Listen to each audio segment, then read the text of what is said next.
Queridos irmãos e irmãs, desejo que a graça e a paz do nosso Senhor Jesus, o amor de Deus e a comunhão do Espírito Santo estejam com todos vocês. Amém? Sou o pastor Éder Weber, atuo na comunidade São Mateus, em Porto Alegre, e te convido para termos um momento especial de meditação durante o nosso grupo de oração. Nós oramos, nós intercedemos, mas agora eu quero convidar para a gente aquietar os nossos corações, falar com o nosso Deus, pedir para que Ele nos ilumine com a sua palavra e que a gente tenha um tempo também de meditarmos na sua presença. Eu ouvi uma vez de uma amiga uma frase que me chamou muita atenção. Ela disse assim: pastor, não basta nós sermos honestos, nós precisamos parecer honestos. E é uma frase que mexe um pouco com a gente, porque nós sempre falamos, a gente não pode viver vidas de aparências, parecendo ser uma coisa que nós não somos. E essa frase não está dizendo isso, ela está dizendo exatamente o contrário. Não basta eu ser honesto se as pessoas não sabem que eu sou honesto. Não basta ser honesto se eu preciso parecer honesto também. E eu rapidamente trouxe isso para a questão cristã e espiritual. Não basta eu ser cristão, eu preciso parecer cristão também. Ou seja, eu não estou dizendo um cristianismo de aparências, mas as pessoas precisam ver quem eu sou, como o cristianismo, a fé cristã afeta a minha vida e o que eu faço a partir disso. Tendo dado essa introdução, eu conto uma história. Essa história diz que Albert Schweitzer, médico, teólogo e vencedor do Prêmio Nobel da Paz de 1952, chegou um dia numa estação de trem em Chicago para receber as honrarias na cidade e havia uma grande comoção, porque afinal de contas era o vencedor de um Prêmio Nobel da Paz.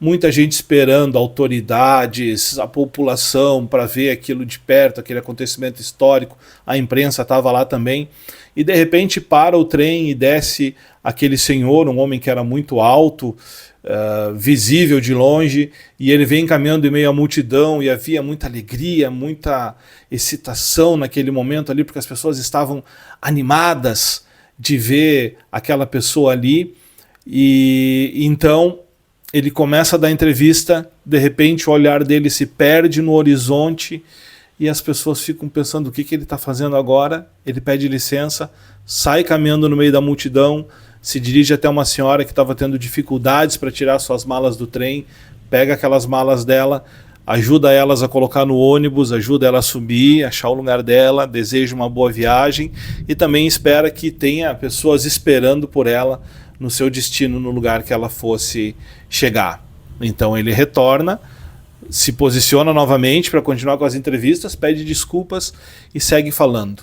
Naquele tempo, conta essa história, não havia ninguém falando, estava todo mundo literalmente boquiaberto, porque aquele homem havia dado uma lição de vida naquelas pessoas. Todo mundo olhando para o acontecimento festivo e ninguém conseguiu olhar para aquela mulher que necessitava de ajuda.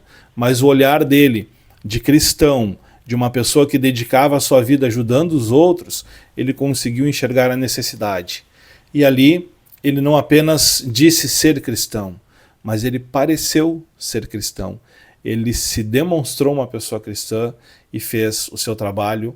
E alguém na multidão disse: olha, eu já fui a muitos cultos na minha vida, mas é a primeira vez que eu vejo um culto, um sermão andando, um sermão caminhando. Ou seja, não foi discurso, foi ação. Amados, o apóstolo João escreve em 1 João 3,18: filhinhos, não amemos de palavra nem de boca, mas em ação e verdade. Nós vivemos num tempo em que muitos conhecem o conteúdo do Evangelho, mas pouco experimentam o amor de Cristo através da ação das pessoas. Por isso que Deus faz um chamado muito especial a partir desse versículo: filhinhos, não amemos de palavra nem de boca, mas em ação e verdade, e também dessa história contada. E esse chamado que Deus nos faz é o para sermos mais do que ouvintes, mais do que pessoas que falam, e sermos mais pessoas que testemunham o Evangelho e a nossa fé no dia a dia, nas nossas ações, com os nossos gestos, com as nossas palavras, atitude, pelo perdão, serviço prestado, e tudo isso sem esperar pelo reconhecimento. Todas as nossas ações, o nosso agir, o nosso fazer em favor do próximo, ele torna visível o amor de Deus no mundo. Que essa palavra possa continuar te ajudando a despertar os teus dons, que ela possa trazer de ti a certeza de que o serviço maior, a obra maior, Cristo já fez na cruz para restaurar a tua vida e para te tornar agora alguém que vai ajudar pessoas a ter um encontro com esse Cristo. Não existe testemunho pequeno, não existe testemunho que a gente possa dar e pensar, poxa, mas será que isso vai mudar a vida de alguém? Não existe, quando nós nos dispomos a servir a Deus, nada que Ele não vai usar para que a sua palavra, o seu amor, ganhe esse mundo, encontrem pessoas e transformem vidas. Que tu possa ser um sermão ambulante, alguém que, além de ser cristão, parece ser cristão, se mostra cristão, no teu agir, no teu viver, em todas as tuas palavras, em todos os teus atos. Que Deus te dê forças para isso, meu irmão, minha irmã, que Ele te abençoe e te dê coragem para sempre sermos esse sermão ambulante, que os nossos pés e as nossas mãos possam distribuir, carregar, espalhar o Evangelho de Jesus Cristo por todo o mundo. Amém? Fique na paz do nosso Senhor.